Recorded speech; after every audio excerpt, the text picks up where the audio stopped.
اعوذ باللہ من الشیطان الرجیم بسم اللہ الرحمن الرحیم۔ نیک لوگوں کے ساتھ اللہ تعالیٰ کے معاملات۔ قصہ ایک نیک عورت کا ہے۔ ایک بزرگ فرماتے ہیں کہ میں ایک مرتبہ طواف کر رہا تھا، دفعتاً میں نے ایک لڑکی کو دیکھا کہ اس کے کندھے پر ایک بچہ بہت ہی کم سن بیٹھا ہے، اور وہ یہ آواز کر رہی تھی کہ اے کریم اے کریم، تیرا گزرا ہوا زمانہ یعنی کیسا موجب شکر ہے۔ میں نے اس سے پوچھا کہ کیا چیز ہے جو تیرے اور مولا کے درمیان گزری ہے؟ کہنے لگی کہ میں ایک مرتبہ کشتی پر سوار تھی اور تاجروں کی ایک جماعت ہمارے ساتھ تھی۔ طوفانی ہوا ایسے زور سے آئی کہ وہ کشتی غرق ہو گئی اور سب کے سب ہلاک ہو گئے۔ میں اور یہ بچہ ایک تختے پر رہ گئے اور ایک حبشی آدمی دوسرے تختے پر۔ ہم تین کے سوا کوئی بھی اس کشتی میں سے نہیں بچ سکا۔ جب صبح کا چاندنا ہوا تو اس حبشی نے مجھے دیکھا اور پانی کو ہٹاتا ہٹاتا میرے تختے کے پاس پہنچ گیا، اور جب اس کا تختہ میرے تختے کے ساتھ مل گیا تو وہ بھی میرے تختے پر آ گیا اور مجھ سے بری بات کی خواہش کرنے لگا۔ میں نے اس سے کہا کہ اللہ سے ڈر، ہم کس مصیبت میں مبتلا ہیں، اس سے خلاصی اس کی بندگی سے بھی مشکل ہو رہی ہے، چہ جائے کہ اس کا گناہ ایسی حالت میں کریں۔ کہنے لگا کہ ان باتوں کو چھوڑو، خدا کی قسم یہ کام ہو کر رہے گا۔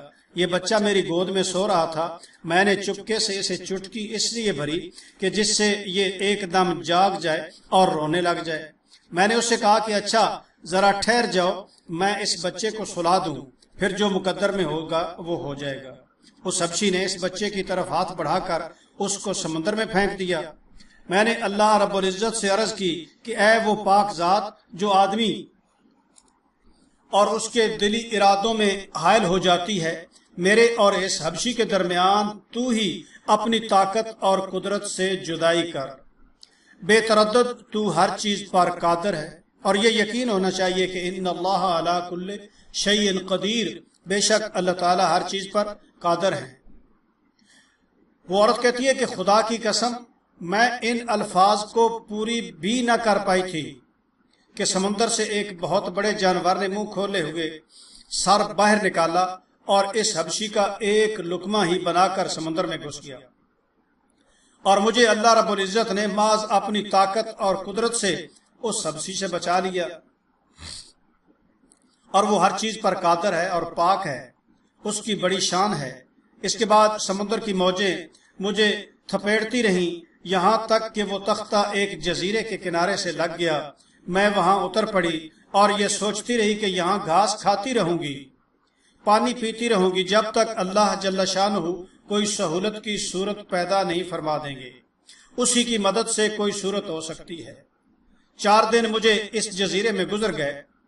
5ویں دن مجھے ایک بڑی کشتی سمندر میں چلتی ہوئی نظر آئی۔ میں نے ایک ٹیلے پر چڑھ کر اس کشتی کی طرف اشارہ کیا اور کپڑا جو میرے اوپر تھا اس کو خوب ہلایا۔ اس میں سے 3 آدمی ایک چھوٹی سی ناؤ پر بیٹھ کر میرے پاس آئے۔ میں ان کے ساتھ اس ناؤ پر بیٹھ کر اس کشتی پر پہنچی تو میرا یہ بچہ جس کو حبشی نے سمندر میں پھینک دیا تھا ان میں سے ایک آدمی کے پاس تھا۔ میں اس کو دیکھ کر اس پر گر ہی پڑی۔ میں نے اس کو چوما، گلے سے لگایا اور میں نے کہا کہ یہ بچہ تو میرا ہے، یہ تو میرا جگر پارا ہے۔ وہ کشتی والے کہنے لگی کہ تو پاگل ہے، تیری عقل ماری گئی ہے۔ میں نے کہا کہ نہ میں پاگل ہوں نہ میری عقل ماری گئی ہے، میرا عجیب قصہ ہے۔ پھر میں نے ان کو اپنی سرگزشت سنائی۔ یہ ماجرا سن کر سب نے حیرت سے سر جھکا لیا اور کہنے لگے کہ تو نے بڑی حیرت کی بات سنائی ہے، اور اب ہم تجھے ایسی ہی بات سنائیں جس سے تجھے بھی تعجب ہو۔ ہم اس کشتی میں بڑے لطف سے چل رہے تھے، ہوا موافق تھی، اتنے میں ایک جانور سمندر سے باہر نکلا، پانی کے اوپر آیا، اور اس کی پشت پر یہ بچہ بیٹھا ہوا تھا، اور اس کے ساتھ ہی ایک غیبی آواز ہم نے سنی کہ اگر اس بچے کو اس کی پشت پر سے اٹھا کر اپنے ساتھ نہ لیا تو تمہاری کشتی ڈبو دی جائے گی۔ ہم میں سے ایک آدمی اٹھا اور اس بچے کو اس کی پشت پر سے اٹھا لیا، اور وہ جانور پھر پانی کے اندر چلا گیا۔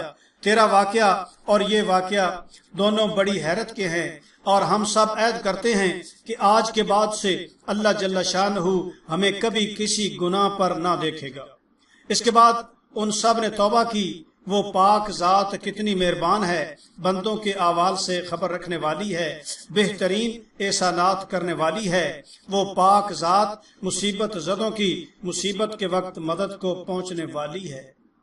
یہ اللہ والوں کے واقعات ہیں۔ یہ اللہ والی کا ایک بہت ہی ایمان افروز واقعہ اور قصہ ہے، جس میں ہمارے لیے یہ سبق ہے کہ ہم بھی ہر حال میں، ہر مشکل میں، ہر گھڑی میں اللہ رب العزت کو ہی پکاریں، اسی سے امداد حاصل کریں۔ جیسے قرآن مقدس نے ارشاد فرمایا، امن یجیب المضطر اذا دعاہ، کون ہے جو ایک اضطراری حالت میں ایک مجبور کی دعاؤں کو سننے والا ہے۔ الہ مع اللہ، فرمایا اللہ کے علاوہ کوئی اور معبود ہو سکتا ہے؟ نہیں، صرف اور صرف اللہ کی ذات ہے جو ہر چیز پر قادر ہے، ہر جگہ حاضر اور ناظر ہے، ہر انسان کے حالات سے خوب واقف ہے، ہر انسان کی ضروریات کو جانتی اور سمجھتی ہے۔